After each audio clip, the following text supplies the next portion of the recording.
So guys आपका एक बारी फिर से स्वागत है हमारी डेली रेसलिंग एपिसोड नंबर 926 पर। तो चैनल को इसी बात पर अभी लाइक एंड सब्सक्राइब कर दो। एंड फाइनली एक इंटरव्यू देते हुए the best novel CM Punk ने बता ही दिया कि उनका रिटर्न हमें 2023 में ही क्यों देखने को मिला। तो उन्होंने बताया कि यार देखो, ये एक दिन की बात नहीं थी, कन्वर्सेशन लगी थी इसके पीछे घंटों की, हफ्तों की, महीनों की, तब जाकर कहीं आपको मेरा रिटर्न देखने को मिला। इट्स लाइक कि सितारों का एक साथ आना जरूरी था, फुल मून का बनना जरूरी था, सारी चीजों को सीक्वेंस में आना जरूरी था, तब कहीं जाकर मेरा रिटर्न हुआ पॉसिबली सर्वाइवर सीरीज में। और जहाँ तक बात रही कि क्या मैं विंस के जाने का इंतजार कर रहा था, तो शायद हाँ ऐसा हो सकता है। हम दोनों के बीच में काफी ग्रजेस है, हम लोगों के बीच में कभी नहीं बनी। एंड इस रिटर्न के होने के लिए हम दोनों में से किसी एक का इक्वेशन से बाहर होना बहुत जरूरी था, या फिर मैं या फिर विंस। लेकिन फिर 2023 सर्वाइवर सीरीज में जो हुआ वो तो आप सब जानते ही हो। एंड इतना कहकर वो शांत हो गए, जिसका मतलब देखो अब तो साफ ही है कि पंक ने आखिरी मोमेंट तक का वेट किया ताकि विंस कैसे भी करके वहाँ से चले जाए। और जब वैसा हुआ तो पंक ने अपने घर वापसी का ऐलान कर दिया। बट हैशटैग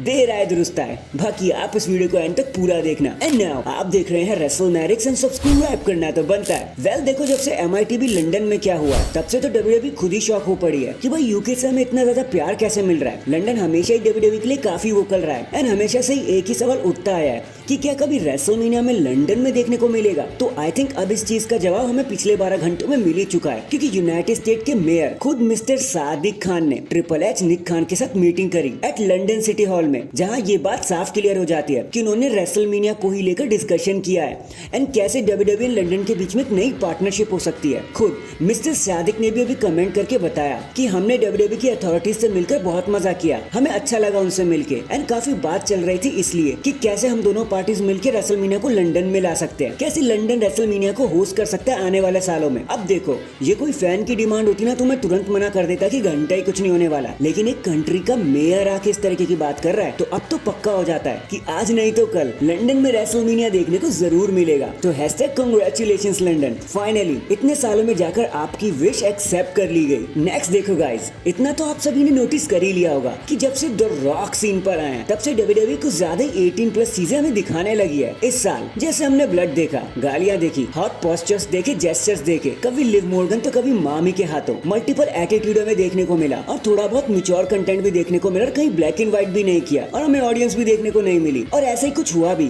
और ये कुछ ऐसी चीजें रही जो WWE से एकदम गायब ही हो गई थी। हमने तो उम्मीद भी छोड़ दी थी कि ऐसा ही कुछ हमें देखने को भी मिलेगा, ये कभी वापस नहीं आने वाला। लेकिन 2024 ने सब कुछ आके बदल दिया, हम सभी को सरप्राइज कर दिया, गेम चेंज कर दिया। तो according to the reports WWE अब धीरे धीरे करके चीजें ओपन कर रही है, स्पेशली मंडे नाइट रॉ के लिए, क्योंकि 2025 जनवरी में वो नेटफ्लिक्स पर चले जाएंगे और उनकी रिस्ट्रिक्शंस काफी हद तक एंड ही हो जाएगी। और इस साल से WWE हमें प्रिपेयर करने लगी है ताकि कुछ भी आउट ऑफ द ब्लू ना लगे एंड लोगों को समझ आने लगे कि रेसलिंग और WWE इवॉल्व कर रहा है। तो अभी तो गाइस बहुत कुछ होना बाकी है। तो अगर आप भी वो 18+ कंटेंट ढूंढ रहे थे WWE के अंदर, तो समझ लो अच्छे दिन बस आने ही वाले हैं। Hashtag raw uncensored. In the and चीजें खत्म कर लेते हैं सीएम पंक के मेगा कॉन्ट्रैक्ट से, क्योंकि 2023 में जो उन्हें डील मिली थी वो काफी ज्यादा बड़ी थी। 30 साल का वो कॉन्ट्रैक्ट होने वाला है, मतलब 2026 तक तो पंक WWE के पास ही रहेंगे। एंड उनकी नेट वर्थ एस्टॉनिशिंग 12 मिलियन की है, 100 करोड़ के पार मामला चला जाता है अगर रुपीस की बात कर ली जाए तो। बट क्योंकि वो इंजर्ड हो गए थे तो WWE इंजरी वाले टाइम को तो अपने कॉन्ट्रैक्ट में ऐड करती नहीं है, तो उन्होंने सोचा कि पंक के कॉन्ट्रैक्ट को जरा सा एक्सटेंड कर दिया जाए। WWE ऐसा सोच रही है, लेकिन सवाल तो ये उठ रहा है कि पंक तो इंजरी के बावजूद भी काम कर रहे थे, वो परफॉर्मेंस सेंटर पर आए जा रहे थे,